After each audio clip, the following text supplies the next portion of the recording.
Hello दोस्तों, engineers talk में आपका फिर से स्वागत है। आज हम बात करने वाले हैं कर्मा शब्द के बारे में और इससे जुड़े 12 नियम के बारे में जो हमारी लाइफ को इम्पैक्ट करते हैं। कर्मा जिसका मतलब है कर्म या एक्शन, लौट कर्मा का असली मतलब है कारण और प्रभाव का नियम। हर किए गए काम का एक खास रिजल्ट होता है। जब हम लालच या नफरत से मोटिवेट होते हैं तो हम दुख के बीज बोते हैं। जब हमारे काम उदारता, प्यार और ज्ञान से मोटिवेटेड होते हैं तो बर्न्स और खुशी के हालात बनते हैं। दुनिया में एक बात साफ है कि अगर हम सेब के पेड़ लगाएंगे तो सेब का ही फल पाएंगे, ना कि आम का। और एक बार सेब का बीज बो दिया तो कुछ भी कर लेने से वहाँ आम का पेड़ नहीं रुकेगा। बहुत से लोगों का कर्मा का कॉन्सेप्ट बहुत ही बेसिक होता है। शायद आपको यह इंट्यूशन हो कि हमें जिंदगी में वो मिलता है जो हम डिजर्व करते हैं। पर कर्मा का नियम क्या है और आप बुरे कर्मा को अट्रैक्ट ना करे उसके लिए आपको क्या करने की जरूरत है? चाहे आप और ज्यादा पॉजिटिव एनर्जी बनाने की कोशिश कर रहे हो या बुरे कर्मा या श्राप से छुटकारा पाना चाहते हो, यह वीडियो आपकी मदद कर सकती है।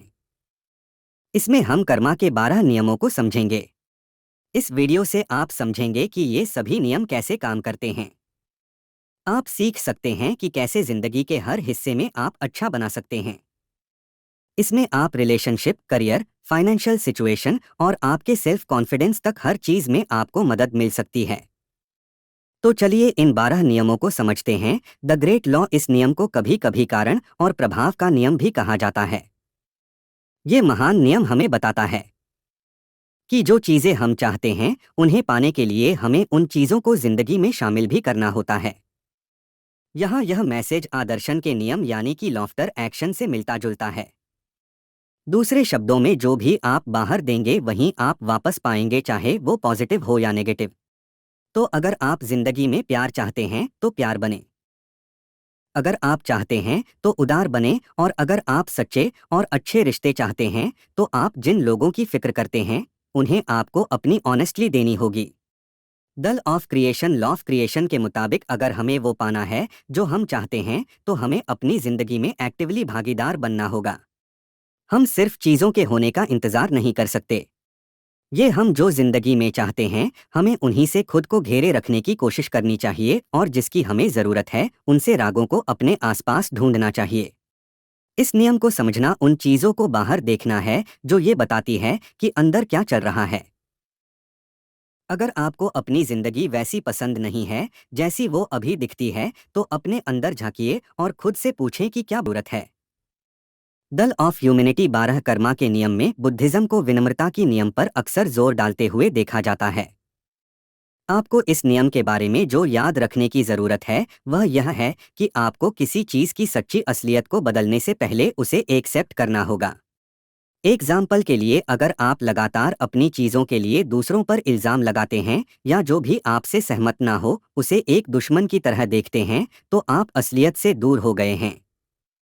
ऐसे में आपको वो बदलाव करने में बहुत मुश्किल है कि जिनकी आपको जरूरत है। लगातार आपका सेल्फ रिफ्लेक्शन विनम्रता के नियम का ज्यादा से ज्यादा फायदा उठाने में मदद कर सकता है। टेल ऑफ ग्रोथ, क्या आपने ये फेमस कहावत सुनी है? क्या आप जहां भी जाते हैं आप वहां होते हैं? आपने कहीं ना कहीं बढ़ने के नियम के बारे में सोच लिया है। इसका ये मतलब है, क्या आपको अपने बदलाव की उम्मीद करनी होगी इससे पहले कि आप अपने आसपास की दुनिया या लोगों से यह उम्मीद करें। आखिर में आपका कंट्रोल सिर्फ अपने आप पर है। तो जैसे ही आप इस कंट्रोल का इस्तेमाल करेंगे वैसे ही यूनिवर्स आपको जवाब देगा। इसलिए दूसरों को बदलने या काबू करने से पहले खुद की बेहतरी पर ध्यान दें। उन्हें खुद इस बात का फैसला करने दें कि क्या बदलने की जरूरत है। दल ऑफ रिस्पॉन्सिबिलिटी, इस कर्मा के नियम को अक्सर से मदारी का नियम भी समझा जाता है। आपको ये याद रखना है कि आपके सफर के दौरान आपके साथ जो भी होगा आप ही उसके सोर्स है। आफ्ट कनेक्शन, अगर आप इस वीडियो को देख रहे हैं इसका मतलब है कि आप ये सोच रहे थे कि पास लेके एक्सपेंसेस के बुरे कर्मा को कैसे हटाएं। याद रखें कि जुड़ाव या कनेक्शन का नियम आपकी मदद कर सकता है। ये लॉ पास्ट और फ्यूचर के आपस में जुड़े होने के रिश्ते पर जोर डालता है और हमें याद दिलाता है कि प्रेजेंट और फ्यूचर पर हमारा कंट्रोल पास्ट की बुरी एनर्जी को खत्म कर देता है, चाहे वो हमारी जिंदगी की हो या पिछली जिंदगी की। इसका एक और पॉइंट है कि पास्ट के गलत कामों को करने में वक्त लगता है, हालांकि और छोटे स्टेप का उम्मीद से ज्यादा दमदार प्रभाव हो सकता है। दल ऑफ फोकस ध्यान के नियम के मुताबिक अगर आप एक ख्याल का पीछा करेंगे तो आप जिंदगी में बेहतर कर सकते हैं। हमारा दिमाग बहुत से ख्यालों को बराबरी से फॉलो नहीं कर सकता है। तो अगर आपके बहुत से ज़रूरी गोल्स हैं तो उन्हें बारी बारी से फॉलो कर हर गोल को अपनी एनर्जी का सिर्फ कुछ हिस्सा देने के बदले उन्हें रैंक करें और एक के बाद एक फॉलो करिए। यहाँ एक और ज़रूरी लेसन ये है कि अगर आप बड़ी चीज़ों पर ध्यान देंगे तो आप छोटे इमोशंस या ख्यालों पर ध्यान नहीं दे पाएंगे। गुस्से या पजेसिवनेस से आते हैं। दल of giving and hospitality Hindi में कर्मा का मतलब गिविंग हॉस्पिटैलिटी के नियम से जुड़ा है। ये नियम सिखाता है कि अगर आप किसी चीज़ पर भरोसा करें तो आपको उसे अपनी कमिटमेंट से सच करने का मौका ज़रूर मिलेगा। यहाँ पर फोकस भरोसे और प्रैक्टिस के बीच के रिश्ते पर है। ये बताता है कि आपके एक्शन से ये आपके गहरे बिल्ली छलकने चाहिए। ये नियम इस बारे में भी है कि कैसे यूनिवर्स आपको टेस्ट करने का जिंदगी हमें सीखे हुए लेसन्स को प्रैक्टिस में लाने का मौका देती है और आपको यह दिखाती है कि कब आपको अपने कैरेक्टर के किसी हिस्से पर और काम करने की ज़रूरत है। दल ऑफ चेंज जब आप बदलाव के नियम के बारे में सोचते हैं तो आप इसमें से जुड़ते हैं कि यूनिवर्स हमें वो देता है जिसकी हमें ज़रूरत है। इसलिए आप इतिहास को लगातार दोहराते हुए पाएंगे। जब तक आप ये नहीं दिखाते हैं क्या आपने सीखा है कि एक अलग भविष्य बनाने के लिए आपको क्या चाहिए। अगर आप ध्यान दें क्या आप एक लूप में फंस गए हैं तो ऐसा इसलिए होगा कि ऐसा कुछ है जिस पर अभी तक ध्यान नहीं दिया गया है। उसी दौरान अगर आपके आसपास की चीजें अचानक से बदलने लगे तो इसे एक इशारा समझें। क्या आपने रिसेंटली अपनी ग्रोथ के लिए जरूरी कदम उठाए हैं। दल of patience and reward patience और रिवॉर्ड का नियम बताता है कि आपके सभी सफलताओं के लिए लगातार कड़ी मेहनत की जाने की जरूरत है।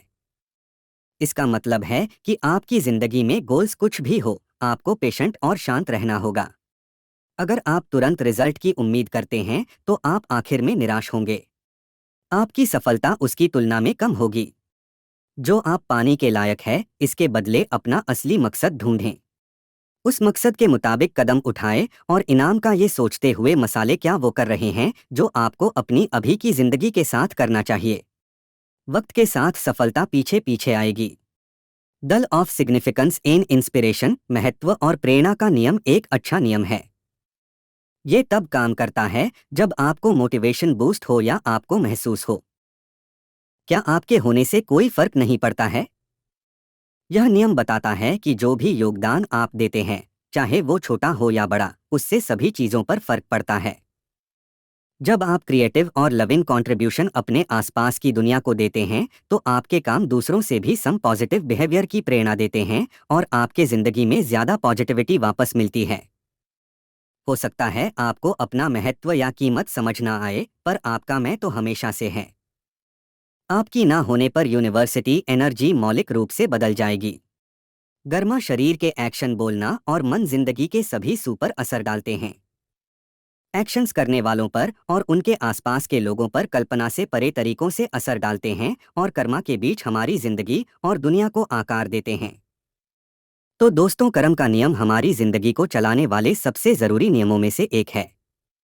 जब हम इसे समझ लेते हैं और उस समझ से जीते हैं जब हम वो कदम उठाते हैं जिन्हें हम जानते हैं तो हमें पूरा होने और शांति का अनुभव होता है। अगर हम हारमोनी के तरीकों से बाहर जिए चीज़ों की प्रगति को नज़रअंदाज करते हुए तब हमें दर्द और उलझन का अनुभव होता है। गर्मा का नियम उन मौलिक प्राकृतिक नियमों में से एक हैं जिनसे हम ये अलग अलग असलियत बनाते हैं। ये ऐसा है कि हम सब कलाकार हैं। अगर आपने अब तक हमारे चैनल को सब्सक्राइब नहीं किया है तो इमीडिएटली चैनल को सस्पेंड वीडियो को लाइक और कमेंट भी करते हैं। इससे हमारा मोटिवेशन कांस्टेंट। अगर आपको लगता है ये वीडियो दूसरों को भी लाइफ में हेल्प कर सकती है तो सबके साथ शेयर भी करेंगे। जल्दी मिलेंगे और भी बेहतर वीडियो के साथ। Thank you so much.